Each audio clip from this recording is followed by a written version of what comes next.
Seja bem-vindo ao Entre Nós. Hoje vamos conhecer a APEDV, a Associação Promotora de Emprego de Deficientes Visuais. Vamos conversar com o presidente e fundador da APEDV, o Dr. Assis Milton. Muito obrigada por ter aceito o convite e parabéns. Deixe-me felicitá-lo por 25 anos de existência, 25 anos de dedicação e de acreditar que era possível integrar deficientes visuais de forma plena na sociedade, na comunidade, cidadãos detentores de deveres, de direitos também e pagadores de impostos. É extraordinária esta frase, mas é efetivamente assim que um cidadão também deve ser descrito. É isso, Dr. Assis Milton? Sim, muito bom dia, boa tarde. Eu é que agradeço muito a vossa amabilidade de se terem disponibilizado para fazer este programa, porque é uma oportunidade extraordinária para espelhar um pouco aquilo que nós somos e vamos fazendo. Como disse, é verdade, essa é que é a essência de todo este exercício. É devolver às pessoas a sua dignidade e fazer com que eles estejam em paridade com os outros. E para estarem com essa dignidade e paridade significa, de facto, serem capazes de pagarem um imposto.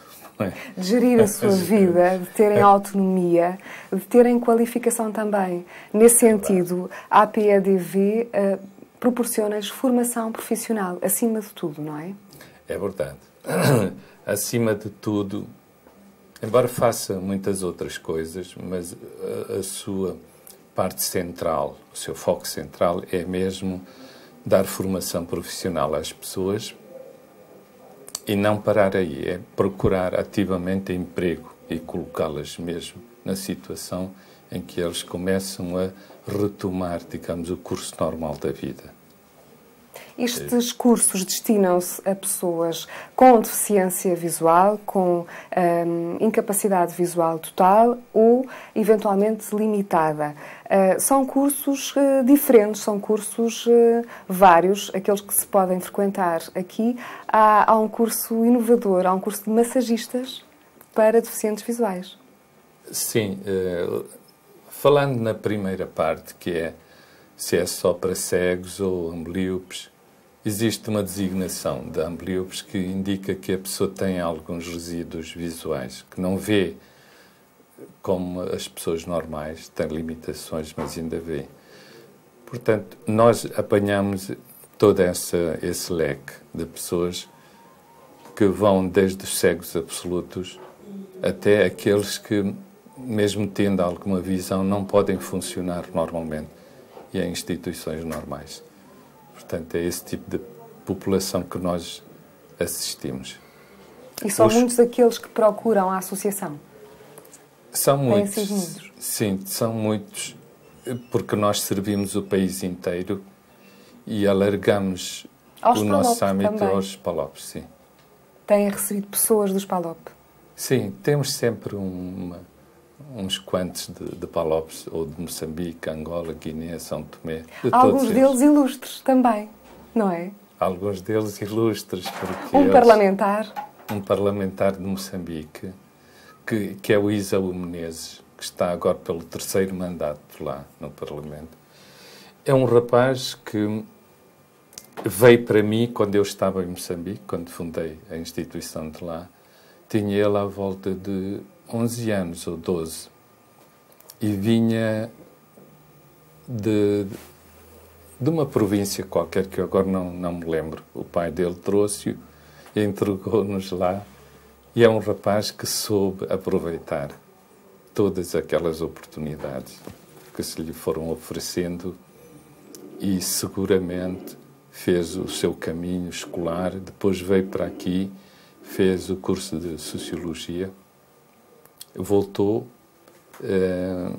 meteu-se nas atividades do partido, entretanto fez outras coisas, inclusive até foi diretor do instituto que eu tinha deixado por lá, pugnou pelos direitos. Sim. Um instituto que fundou, sim, creio que em 69. Chamava-se Instituto Assis Milton, Foi o primeiro. Meu nome, foi o primeiro. Depois passou também por Angola e lançou umas sementes para um instituto que veio a nascer algum tempo mais tarde. É verdade, é verdade. E não sei porquê, mas por onde eu passei, por onde estive, sempre fui lançando assim sementes e atraindo pessoas à minha volta para esta causa. Chamando a atenção também para esta causa, não é? Sobretudo, chamar a atenção das pessoas para a necessidade destas associações, destas instituições, no fundo. É verdade. E eu reparei que existe latente uma boa vontade das pessoas para poderem vir ao encontro e fazerem as coisas. Muitas vezes as coisas não acontecem porque não há alguma coisa de onde parte essa força, essa iniciativa, com orientações claras. Comigo, as coisas foram acontecendo com naturalidade absoluta. Mas sendo que as coisas também já não acontecem, ou que a receptividade por parte das pessoas, que referiu ainda há pouco, não está dominada por um sentimento de caridade. As pessoas estão conscientes das necessidades e da necessidade da intervenção na sociedade de instituições que preparem as pessoas com deficiência visual, neste caso, e outras que existem, para outros casos de deficiência física. Há necessidade de mudar as coisas, de preparar estas pessoas. Não se trata de fazer caridade. Não, evidentemente que não. Este sentimento de caridade é histórico, vem de há muito tempo, em toda a nossa civilização e outras civilizações. É como que a coisa natural que acontece. Alguém fica diminuído nas suas capacidades, coitadinho dele, vamos ajudá-lo. Mas ele é sempre um ser inferior. E esta é a posição que para nós é inaceitável. E nenhum ser humano deve aceitar isso. Porque, na minha ótica, ele é um ser íntegro na sua essência. O que lhe falta, às vezes, na diminuição física são pequenas avarias que ele tem, ou grandes avarias. E é por causa disso que ele não consegue funcionar. Mas ele sabe funcionar. E pode funcionar bem se tiver os instrumentos para isso. Exato. Se tem outras formas de compensar essa perda, ele chega lá, ao destino. E acreditando nisso e comprovando através de atos e feitos, as pessoas começam realmente a mudar de atitude, começam a ser mais abertas, a maior aceitação e vamos progredindo assim aos poucos, de facto. Mas caridade é uma coisa que deve pertencer ao passado. Porque a pessoa, o ser humano, sendo um ser eminentemente social, é e tem que ser solidário. Se há um membro que não está com plenitude das suas funções orgânicas ou mentais até, ele não deixa de pertencer à mesma alma humana e, como tal, tem que ser respeitado. E tem que ser apoiado, mas não deixa o seu não como não é? Um subespécie, não um ser infra-humano, coisa como assim. o Dr. Assis Milton dizia, num dos muitos textos que compõem Estrelas no Meu Céu Escuro, este livro que temos, que celebra também, de certa forma, os 25 anos de existência da APEDV, não perde esse ser, não perde o seu eu por essa incapacidade. Não, é sempre... Ele é imutável, é invariável, digamos, é introncável. Porque, como eu digo lá no meu texto, se uma pessoa tem o coração avariado a tal ponto que tem que ser substituído por um coração de uma outra pessoa, ele continua a ser ele mesmo, apesar de funcionar com o coração de outra pessoa. Ele não é 90% ele e 10% outra pessoa. do coração que herdou, não é? Não é. Porque ele permanece. As peças podem ser mudadas. não tem uma mão artificial, mas ele continua a ser ele e é considerado como tal, e ele também se acha como tal, não é? Se tem, por exemplo, uma herança a receber, ali as coisas não podiam ser, tu só recebes agora 90%, porque 10% já não te pertence, não é? Não tens, é de outra pessoa. Este livro é composto por textos que redigiu, revelando e relatando também testemunhos de muita gente que foi conhecendo. No fundo, são histórias de grande sucesso. Não me limito a dizer que são histórias de sucesso, porque são histórias de grandes, grandes vencedores. Pessoas que, pelas mais diferentes razões, em momentos diferentes das suas vidas, acordaram para uma realidade diferente. Alguns transportaram para este mundo, com a nascença, essa limitação visual. Outros ficaram com ela nas suas vidas sem ela se fazer anunciar, sem ela ser esperada. E a volta que deram às suas próprias vidas, a forma como encararam e ultrapassaram essa dificuldade, é espantosa e é contagiante. A leitura deste livro tem uma força que é, de facto, contagiante. Também temos a sua autobiografia no livro. Também podemos percorrer um pouco a sua história de vida.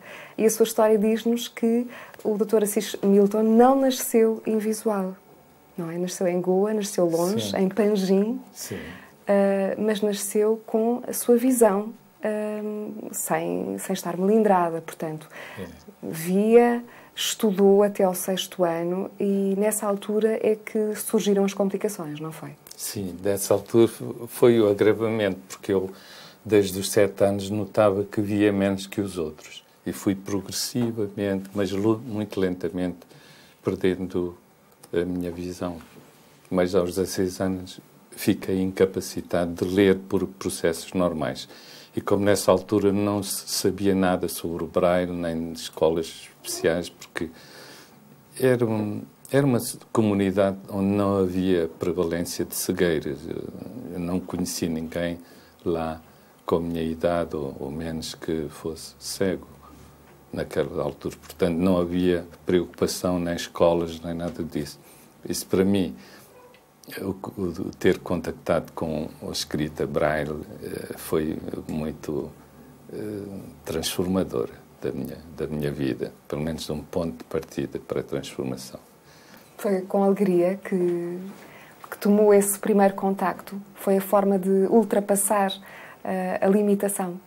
Porque até lá eu estava a ver a minha vida toda muito escura, cada vez mais escura. Sem horizonte. O céu todo cada vez mais enublado e a escurecer. E eu não sabia o que é que iria ser da minha vida, porque estava-me a ver dependente de outras pessoas, o que não me agradava absolutamente nada. E sem poder ler, porque eu sei que era um aluno aplicado, sim, não é? Pelo menos...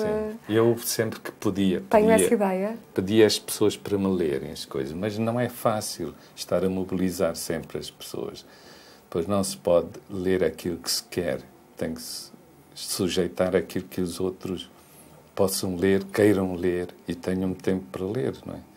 Mas só a leitura, só uma leitura pacífica, simples assim, também não é suficiente.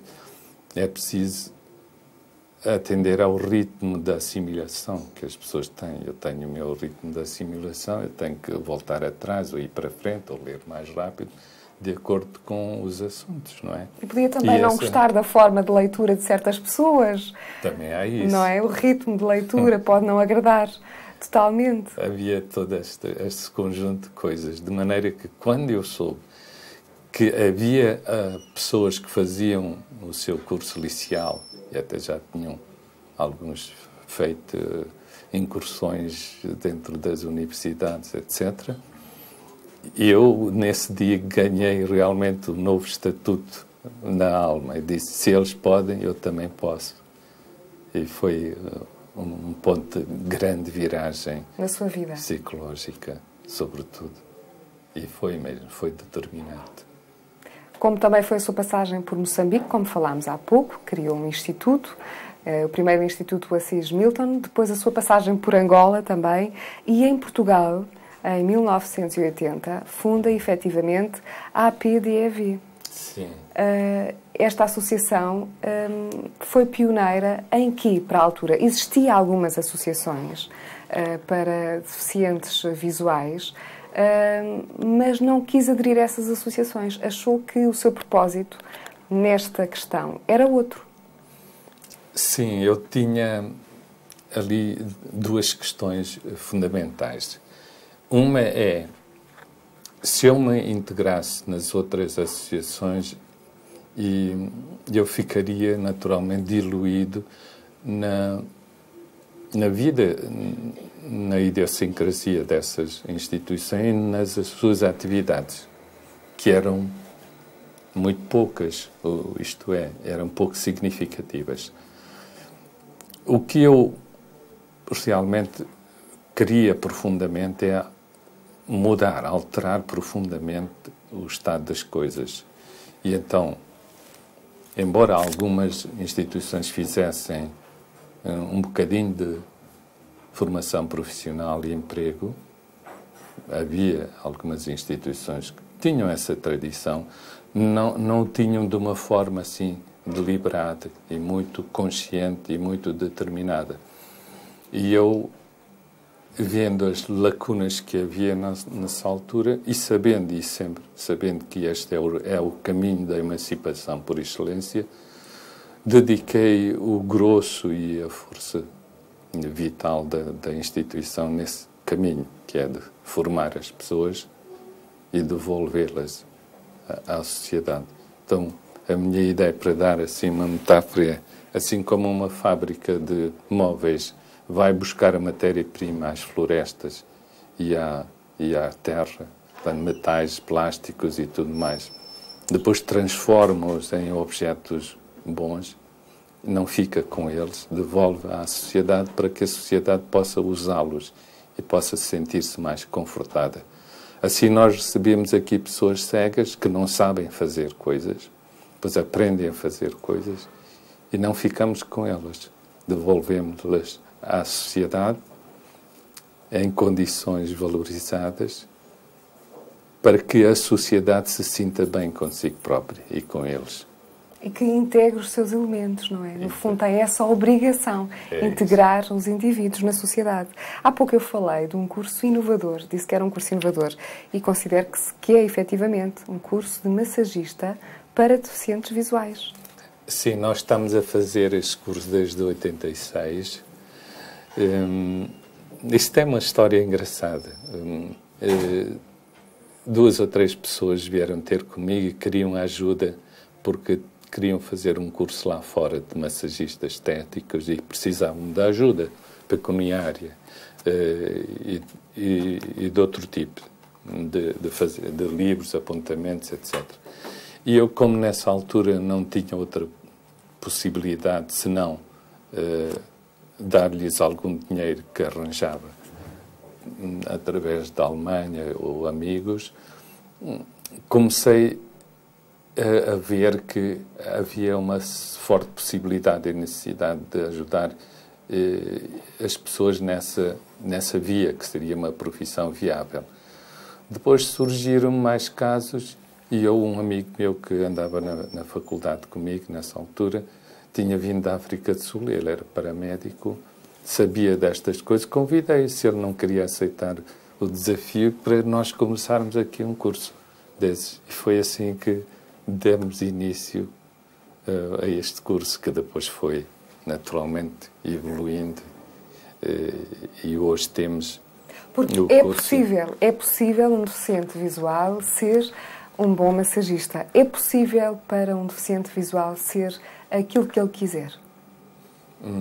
Não sei responder bem a essa questão. Não sei. Às vezes o seu querer pode não ir ao encontro das suas possibilidades, das suas capacidades. Não é? Eu sei que lembro-me de uma história a propósito disso. Um indivíduo queria ser um grande pianista, mas ele nunca conseguiu, por mais que fizesse, e acabou por suicidar.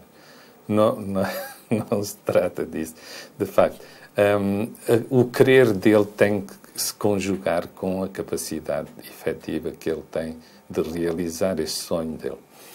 Agora, capacidade consciente, racional, é isso que está a dizer.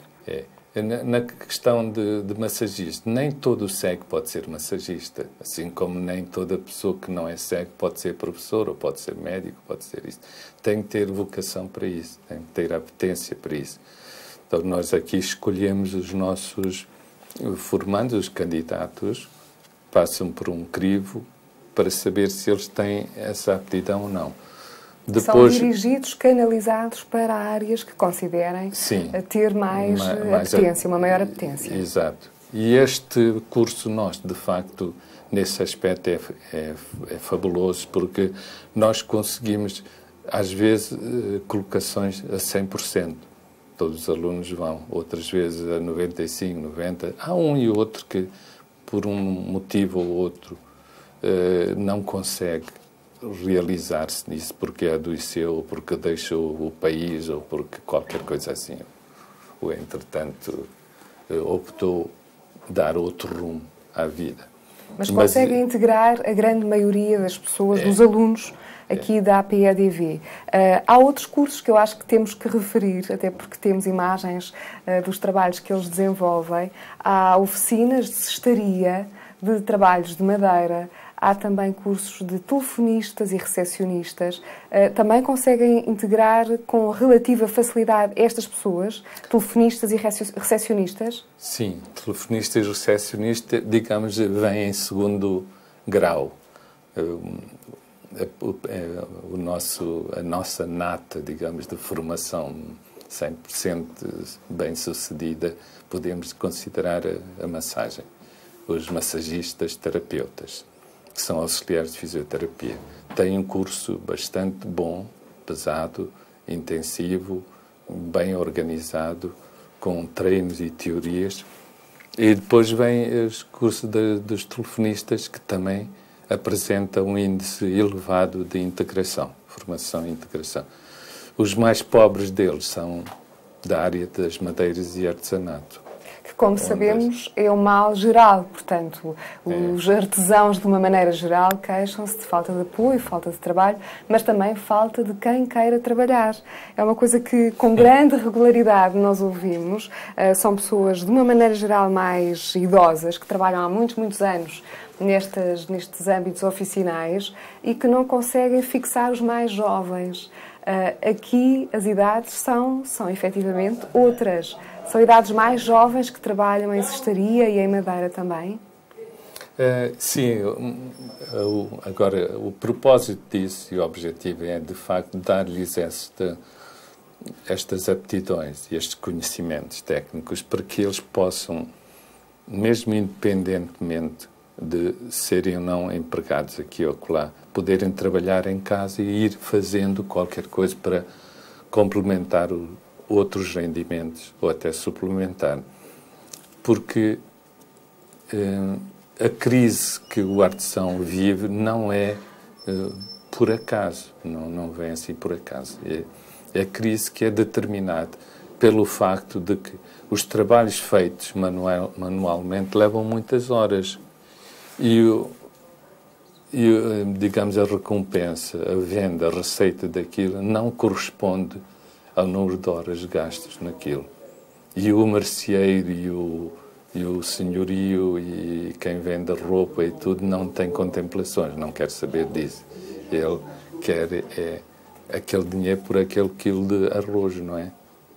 Então, as pessoas, os artesãos que fartam-se de trabalhar, depois vendem o seu trabalhinho por um preço quase irrisório, que não corresponde às horas que fez, não tem depois dinheiro suficiente para pagar a renda, para comprar roupas e acudir às suas necessidades. Destas atividades, muitas vezes. Daí que os jovens não querem ir, não podem, porque não é sustentável.